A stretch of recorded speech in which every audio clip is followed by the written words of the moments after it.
আগের পর্বে আমরা দেখেছিলাম জিয়ান একটি কেক খেতে চাইছিল, কিন্তু এটি খুবই এক্সপেন্সিভাল ছিল। তাই জিয়াচি অন্য একটি শপে কেক খুঁজতে চেয়েছিল যাতে জিয়ান এটি খেতে পারে, কিন্তু জিয়ান তাকে না করে দেয়। এরপর জিয়ান তার মায়ের জন্মদিনের উপহার প্রস্তুত করছিল, তখনই সে বাড়ির প্রধান দরজা খোলার শব্দ শুনতে পায়। তার মা জন্মদিনের উপহার দেখে না ফেলেন, তাই সে তাড়াতাড়ি সেটি লুকানোর চেষ্টা করে। কিন্তু তখন তার মা নয়, বরং তার বাবা হুয়ান বাড়িতে এসেছিলেন। আসলে তিনি ছুটি পাচ্ছিলেন না, তবে অনেক চেষ্টা করে ছুটি নিয়ে তিনি লিনের জন্মদিনের জন্য তাকে চমক দিতে এসেছিলেন। বাবাকে এতদিন পর দেখে জিয়ান খুবই খুশি হয়ে যায়। এরপর যখন হুনান ফ্রেশ হতে ওয়াশরুমে যায়, তখন সে দেখে তার ব্রাশ নেই, কারণ লিন তার ব্রাশ ফেলে দিয়েছিল। আসলে সে বছর কেবল মাঝে মাঝে বাড়িতে আসতো, তাই লিন তার ব্রাশ ফেলে দিয়েছিল। পরের দিন সকালে যখন লিন তার নাইট শিফট শেষ করে বাড়িতে ফেরে, তখন সে দেখে হুনান রান্নাঘরে ব্রেকফাস্ট তৈরি করছে। সে লিনের কাজের সমালোচনা করছিল যে সে ঠিকমতো বাড়ির দেখভাল করছে নাকি, কেননা ফ্রিজে মেয়াদ উত্তীর্ণ দুধ রাখা ছিল। এইসব শুনে লিন রেগে যায় এবং বলে, আপনি বছরে এক দুবারই বাড়িতে আসেন, বাকিটা সময় বাড়ির বাইরে থাকেন এবং জিয়ানকে একাই আমার সামলাতে হয়। আমি তো নিজের স্বামী থাকা সত্ত্বেও একজন বিধবার মতো মা বাবার সব দায়িত্ব পালন করছি। হঠাৎ সামনে লিনকে দেখে জিয়ান একটু ভয় পেয়ে গিয়েছিল, কারণ তারপরও সে নিজের মত প্রকাশ করতে থাকে যে সে সংসার চালানোর জন্য বাড়ি থেকে দূরে গিয়ে কাজ করত। এইসব কথাবার্তার কারণে দুজনের মধ্যে তর্ক শুরু হয়ে যায়, যা জিয়ানের মোটেও ভালো লাগে না। তাই সে ঘুম থেকে উঠে জিয়াচির বাড়ির বাইরে গিয়ে বসে থাকে। এই সময় জিয়াচি যখন সকালে আবর্জনা ফেলতে বাইরে আসে, তখন সে বাড়ির সামনে জিয়ানকে বসে থাকতে দেখে একটু অবাক হয়। সে বুঝতে পারছিল না জিয়ান কেন রাতের পোশাকে এবং এলোমেলো চুলে তার বাড়ির সামনে বসে আছে। প্রথমে জিয়ান কিছু বলতে চায়নি, কিন্তু জিয়াচি যখন জোর করে জানতে চায়, তখন সে তার বাবা মার মধ্যে হওয়া ঝগড়ার কথা জানায়। এটা শুনে জিয়াচি তাকে নিজের রুমে নিয়ে যায় এবং সোয়াংকে মেসেজ করে নিজের বাড়িতে আসতে বলে। সকালে জিয়াচির মেসেজ পেয়ে সোয়াং কোনো ফ্রেশ হওয়া ছাড়াই রাতের পোশাকেই জিয়াচের বাড়িতে চলে যায়। তার মনে হয়েছিল জিয়ান হয়তো কোনো বড় সমস্যায় পড়েছে, কিন্তু তাকে সুস্থ দেখে জিয়াচির বাড়িতে দেখে সে একটু স্বস্তি পায়। এখানে জিয়ান এবং সোয়াং দুজনেই আধঘুম ছিল, আর তাদের এই অবস্থা থেকে জিয়াচি খুবই হাসছিল। ঠিক তখনই জিয়ান তার বাবা মায়ের মধ্যে হওয়া ঝগড়ার কথা জানায়। যদিও তার বাবা খুব কম সময় বাড়িতে থাকতেন, তবুও তার বাবা মায়ের মধ্যে প্রচুর ঝগড়া হতো। তার ধারণা ছিল সন্তান হওয়ার পরই স্বামী স্ত্রীর সম্পর্ক খারাপ হয়ে যায়, কারণ তখন দায়িত্ব অনেক বেড়ে যায়, যার ফলে একে অপরের জন্য সময় দেওয়া সম্ভব হয় না। উপরন্তু তার যত্নের বিষয়টি তার বাবা মায়ের জন্য অতিরিক্ত টেনশনের কারণ হয়ে দাঁড়িয়েছিল। আর এসবের মধ্যে তারা তাদের কলেজের সময়কার ভালোবাসা অন্য কোথাও হারিয়ে ফেলেছিল। কিন্তু সোয়াং ও জিয়াচি এভাবে ভাবতো না। তাদের মতে ঝগড়া শুধু জিয়ানের বাবা মায়ের মধ্যেই নয়, বরং সব বাবা মায়ের মধ্যেই হয়ে থাকে। আর সেগুলো ছোটখাটো কিছু নয়, বড় বড় ঝগড়া হয়, তবে দিনের শেষে দুজনেই তাদের ভালোবাসার কথা মনে করে ঝগড়া ভুলে যায়। তাই স্বামী স্ত্রীর মধ্যে ঝগড়া হওয়া কোনো নতুন বিষয় নয়। দুই ছেলের এই কথা জিয়ানের ঠিকই মনে হয়, যার ফলে তার মুড কিছুটা ঠিক হয়ে যায়। জিয়াচি তখন তাদের বাবা মায়ের পুরনো ছবি দেখায়, আর সেটা দেখে তাদের মনে একটা ধারণা আসে যে স্কুলের সময় জিয়াচির মা ইফান আর সোয়াংয়ের বাবা কাংয়ের মধ্যে সম্পর্ক ছিল নাকি, যা একদমই ঠিক ছিল না। তারা বুঝতে পারে যে কাংয়ের প্রায় সব মেয়ের সঙ্গেই সম্পর্ক ছিল। ঠিক তখনই সেখানে ইফান আসে, যে জিয়ান আর সোয়াংকে এত সকালে সেখানে দেখে অবাক হয়ে যায়। এরপর কথা ঘোরানোর জন্য জিয়াচি তার মাকে জিজ্ঞাসা করে যে স্কুলের সময় সোয়াংয়ের বাবা কি তাকে ভালোবাসতো। জিয়াচির এই প্রশ্ন শুনে ইফান হতভম্ব হয়ে যায়। সে বুঝতে পারছিল না শিশুরা তাদের মনে কি কি ভাবছে। এরপর সোয়াং আবার নিজের বাড়ির দিকে রওনা দেয়। পথে সে লিডিয়ানকে দেখে। সে তাকে সেন্স অ্যান্ড সেন্সিবিলিটি নামে একটি বই দেয়, যাতে প্রেমের ব্যাপারে সোয়াং নিজেই সিদ্ধান্ত নিতে পারে। যাওয়ার সময় সে কিছু বলে বিদায় নেয়। তারপর কিছুক্ষণ পর জিয়ান এবং হুয়ান বাড়িটিকে জন্মদিনের সাজে সাজিয়ে ফেলে। পাশাপাশি হুন তার দরজায় একটি বার্তা লিখে রাখে, তুমি এখন পর্যন্ত অনেক কিছু করেছো, এবার আমি জিয়ানকে আমার সঙ্গে নিয়ে যাচ্ছি। আসলে তাদের পরিকল্পনা ছিল যে যখন লিন এই বার্তাটি করে চমকে যাবে এবং বাড়ির ভিতরে আসবে, তখন তারা সামনে এসে তাকে জড়িয়ে ধরে সারপ্রাইজ দেবে। কিন্তু উল্টোটা হয়, বার্তাটি পড়ে লিন বাড়ির ভেতরে না গিয়ে সোজা বাড়ির বাইরে চলে যায়। লিনকে থামানোর জন্য বাবা মেয়ে দুজনে চিৎকার করতে করতে পেছনে ছুটে কোনোভাবে তারা লিনকে বুঝিয়ে বাড়ির ভেতরে নিয়ে আসে এবং তাকে সারপ্রাইজ জন্মদিনের পার্টি দেয়। এই ঘটনাগুলো ঘটার পর লিন রেগে গিয়ে তাদের উপর চিৎকার করতে থাকে, কারণ তার মনে হয় জিয়ানকে তার কাছ থেকে কেড়ে নেওয়া হয়েছে, যা তার সবচেয়ে বড় ভয়। ঠিক তখনই জিয়ান তার মায়ের সামনে একটি কিউট প্রিন্সেস থিমের মতো কেক নিয়ে আসে। কেকটি দেখে লিন প্রচণ্ড আনন্দ অনুভব করে। সে পুরো রাত ভুলে যায় আসলে জিয়ান প্রথমে অন্য একটি কেক অর্ডার করেছিল, কিন্তু পরে ভাবলো আমার মা তো কত বছর ধরে নিজের জন্মদিন সেলিব্রেটই করে না, আর যে কোনো বয়সের নারীরাই প্রিন্সেসের মতো ট্রিটমেন্ট পেতে ভালোবাসে। তাই সে আগের কেকটি বদলে প্রিন্সেস থিমের কেক অর্ডার করে। পাশাপাশি জিয়ান লিনকে তার পুরনো ফটোগ্রাফের একটি অ্যালবামও উপহার দেয়। জিয়ানের এই প্ল্যান সফল হয়। কেক আর পুরনো ছবির আনন্দে শুধু লিনই খুশি হয় না, বরং তার বাবা মাও নিজেদের ঝগড়া ভুলে একসঙ্গে মজা করতে শুরু করে। এটি দেখে জিয়ানের খুবই ভালো লাগে। রাতে জিয়ান তার সিক্রেট বেসে নিয়ে যায়। সেখানে সে জিয়ানকে একটি বিশেষ কেক উপহার দেয়, যে কেকটা জিয়ান খেতে চেয়েছিল। এটা দেখে জিয়ান অবাক হয়ে যায়, কেক হাউসের লোকের এত দামি কেকের অর্ধেক টুকরো কিভাবে বিক্রি করলো? ওরা তো সাধারণত এটা করে না। জিয়ান এই বিষয়ে কিছুই জানতো না। তবে আমরা জানতে পারি যে সেই কেক কিনতে লিডিয়ান আর সোয়াং তার সঙ্গে গিয়েছিল। আসলে তারা চাইছিল এই কেক তাদের বাবা মাকে দিয়ে ধন্যবাদ জানাতে, যারা তাদের জন্য সবকিছুই করেছে। তখন লিডিয়ান এবং সোয়াং এই ব্যাপারে রাজি হয়ে যায়, কিন্তু জিয়াচি এখানে শুধু নিজের কেকের টুকরোটা টাকা দিয়ে বাকিদের ঠকিয়ে সেখান থেকে পালিয়ে যায়। এরপর লিডিয়ান ও সোয়াং নিজেদের টাকা একসঙ্গে করে বাকি 2 টুকরো কেক কিনে নেয় এবং বাড়িতে গিয়ে তাদের বাবা মাকে উপহার দেয়। যদিও জিয়াচি তাদের বোকা বানিয়েছে, কিন্তু তাদের সন্তানদের কাছ থেকে কেক উপহার পেয়ে বাবা মায়ের অত্যন্ত খুশি হয়।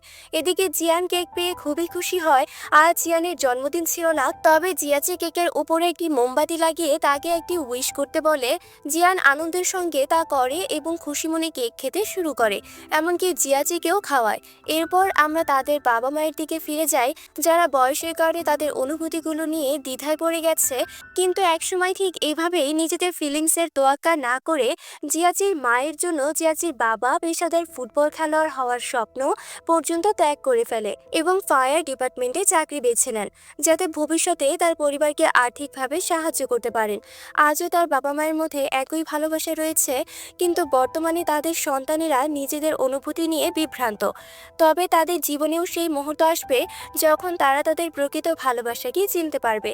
এর মাঝে আমরা লিডিয়ানকে দেখি, যে তার বাবা মায়ের পুরনো ছবি দেখে মুচকি হাসছিল। এরপর আমরা জিয়ানের বাবা হুয়ানকে দেখি, যিনি জিয়ানকে খুঁজতে বাড়ি থেকে বের হওয়ার ঠিক আগেই জিয়ান ও জিয়াচি বাড়িতে ফিরে আসে। তারা দুজনেই নিজেদের বাড়ি চলে যায়, কিন্তু এখানে হুয়ান দুজনকে একসঙ্গে দেখে তাদের সম্পর্ক নিয়ে কিছুটা বিভ্রান্ত হয়। তাই সে জিয়ানের কাছে জিজ্ঞাসা করে সে এত রাতে জিয়াচির সঙ্গে কোথায় গিয়েছিল। তখন জিয়ান তাকে জানায় যে জিয়াচি তাকে কিছু খাওয়ানোর জন্য ডাকছিল। এখানে হুয়ানের মনে হচ্ছিল তাদের মধ্যে বন্ধুত্ব থেকে নতুন কিছু সম্পর্ক তৈরি হয়নি তো। তখন ঘরে ফিরে জিয়াচি তার পিতার ট্রান্সফারের খবর পায়, যা তার জন্য একটি ভালো খবর ছিল, কারণ তোংগান অঞ্চলে তার বাবার ট্রান্সফারের কয়েকদিনের মধ্যে তার পদোন্নতি হতে চলেছে এবং সেখানে খুব ভালো একটি স্পোর্টস বিশ্ববিদ্যালয়ও ছিল। তাই জিয়াচির বাবা জিয়াচির ভর্তির জন্য সেখানে কিছু আলোচনা করতে যাচ্ছিল, যা শুনে জিয়াচিরও খুব ভালো লাগছিল। পরের দিন জিয়াচি তার পিতাকে ট্যাক্সি পর্যন্ত ছেড়ে দিতে যায়। সেখানে তার বাবা তাকে জানায় যে জিয়াচির স্পোর্টস ইউনিভার্সিটি ভর্তি হওয়ার পর সে আবার এখানে ট্রান্সফার হয়ে আসবে, যাতে সে তার মায়ের সাথে সময় কাটাতে পারে। এরপর তার বাবা জিয়াচিকে বিদায় জানিয়ে যাত্রা করার জন্য রওনা দেয়। তারা চলে যাওয়ার পর জিয়াচি জিয়ানের সাথে দেখা করতে চায়। জিয়ান স্টাডির কিছু সামগ্রী সংগ্রহ করতে বাড়ি যাচ্ছিল। জিয়াচির পিতা কাজের কারণে বাড়ি থেকে দূরে চলে যাওয়ায় জিয়ান প্রথমবারের মতো একটু ভালো লাগে, কারণ এখন অত্যন্ত সে একাই একজন এমন ব্যক্তি নয় যার বাবা মাসের পর মাস ঘরের বাইরে থাকেন। তিনি তার বাবার জন্য অপেক্ষা করেন এবং তার বাবা পরিবারকে আর্থিকভাবে সহায়তা করার জন্য জন্যই বাড়ি থেকে দূরে থাকেন। তারা বুঝতে পারেন যে কোনো বাবাই পরিবার থেকে দূরে থাকতে চান না, কিন্তু পরিবারকে আর্থিক সহায়তা করার জন্য থাকতে হয়। জিয়ান বাসায় গিয়ে তার বাবার সাথে একটি ছবি তোলে, কারণ তার বাবাও কালকে কাজে চলে যাবেন। তাছাড়া তার বাবা খুবই কম ছবি তুলতেন এবং তাদের অ্যালবামেও কোনো ছবি ছিল না। কিছুদিন এইভাবেই যায়। এখন 275 দিন পর চীনের সবচেয়ে বড় পরীক্ষা কলেজে ভর্তি পরীক্ষার সময় ছিল। তাই সকল শিক্ষার্থীরা এখন শুধু পড়াশোনা করছিল। তাদের মধ্যে জিয়াচি ছিল একমাত্র ছাত্র যার পড়াশোনায় একদমই মন লাগছিল না। এজন্য সে ক্লাসরুম থেকে প্লেগ্রাউন্ডে চলে যায়। সেখানে তার একটি বন্ধু মেলে যে তার মতোই স্কুলের ফুটবল টিমে ছিল এবং শারীরিক পরীক্ষায় নির্বাচিত হয়েছিল। এর মানে সে স্পোর্টস ইউনিভার্সিটিতে ভর্তি হবে। কিন্তু জিয়াচি ছিল একমাত্র স্টুডেন্ট যে ইনজুরির পর 2বার শারীরিক পরীক্ষায় ফেল করেছিল। এখন সে জানতো না কি করবে, কারণ তার স্পোর্টস ইউনিভার্সিটিতে ভর্তি হওয়া হয়নি। আদৌ স্পোর্টস ইউনিভার্সিটিতে তার ভর্তি হবে কিনা তাও সে জানে না। জিয়াচির মতো তার মা ইভানও তাকে নিয়ে চিন্তিত ছিল। সে তো পড়াশোনায় ভালো নয়, তার মার্কস তো খারাপ, আবার যদি স্পোর্টস ইউনিভার্সিটিতে ভর্তি না হয় তাহলে ভবিষ্যতে কি করবে, তার কলেজের পড়াশোনা কেমন হবে। তখন লিডিয়ানের মা ইভানের জন্য কিছু ভালো টিউটরের ফোন নম্বর দেওয়ার কথা বলে, যাতে জিয়াচি তাদের থেকে টিউশন নিতে পারে। সঙ্গে সে ইভান এবং লিনকে কিছু সাপ্লিমেন্ট পিলসও দেয় যা তাদের ব্রেন ডেভেলপ করতে সাহায্য করবে। সে পরোক্ষ তাদের অপমান করছিল, বলছিল যে লিডিয়ানের এইসব পিলসের দরকার হবে না, কারণ সে তো আগে থেকেই বুদ্ধিমান। লিন এটা শুনে কিছুটা রেগে যায়, কিন্তু তাকে কিছু বলতে পারে না, তার আগেই সে চলে যায়। পরের দিন স্কুলে দেখা যায় একটি মেয়ে সায়েন্স থেকে আর্টস স্ট্রিমে ট্রান্সফার করেছে। লিডিয়ান সেই মেয়েটিকে নিয়ে হাস্যকর বানাচ্ছিল, এটা বলে যে সে সায়েন্সে পড়াশোনা হ্যান্ডেল করতে পারেনি, তাই সে আর্টসে ট্রান্সফার হয়েছে। কিন্তু সিনজি বলে ওই মেয়েটি ছোটবেলা থেকে ড্রয়িং করতে ভালো লাগতো এবং সে তার স্বপ্নকে অনুসরণ করে আর্টসের দিকে গেছে এবং সেখানে ডোমানকেও সামনের সিটে বসতে হবে। এবং শিক্ষক বলার পর সে সেই মেয়েটির সাথে সিট নেয়। সিট পরিবর্তন করার আগে ডোমান জিয়ানকে বলে যে সে তার বন্ধুত্ব ছেড়ে যাচ্ছে না, সে তাকে বন্ধু হিসেবে মনে করে, শুধু সে সামনের সিট থেকে ব্ল্যাকবোর্ডটা ভালোভাবে দেখতে পায়, তাই সে সিট পরিবর্তন করেছে। ডোমান সিট পরিবর্তন করার পর জিয়াচি শিক্ষক থেকে অনুমতি নেয় যে সে জিয়ানের পাশে কি বসতে পারে, যাতে জিয়ান একা অনুভব না করে। এরপর সিনজি জিয়াচি এবং জিয়ানকে তার সাথে টিউশনে যাওয়ার জন্য বলে। তার মা তার জন্য একজন টিউটর নিয়োগ করেছিলেন, কিন্তু সেই টিউটর অত্যাধিক ফি নিচ্ছিল। শুধু সে নয়, বরং এই সময় সব টিউটররাই বেশি ফি নিচ্ছিল, কারণ কলেজ এন্ট্রান্স পরীক্ষা জীবনের সবচেয়ে গুরুত্বপূর্ণ পরীক্ষা, যার উপর একজন শিক্ষার্থীর পুরো জীবন এবং ভবিষ্যৎ নির্ভর করে। তবে জিয়ান এবং জিয়াচির কাছে এত টাকা ছিল না যে তারা এত দামি টিউটরে নিয়োগ করতে পারে। প্যারেন্টসদের বললে হয়তো তারা কোনো না কোনোভাবে টিউশন ফি দিতে পারত, কিন্তু দুজনেই তাদের প্যারেন্টসদের এত টাকা নষ্ট করতে চাচ্ছিল না। এজন্য তারা সিনজিকে না করে দেয়। তবে এখন তো জিয়াচিকেও এ নিয়ে চিন্তা হচ্ছিল, যদি স্পোর্টস ইউনিভার্সিটিতে তার অ্যাডমিশন না হয় তাহলে সে কি করবে, তার পড়াশোনা এখানেই শেষ হয়ে যাবে।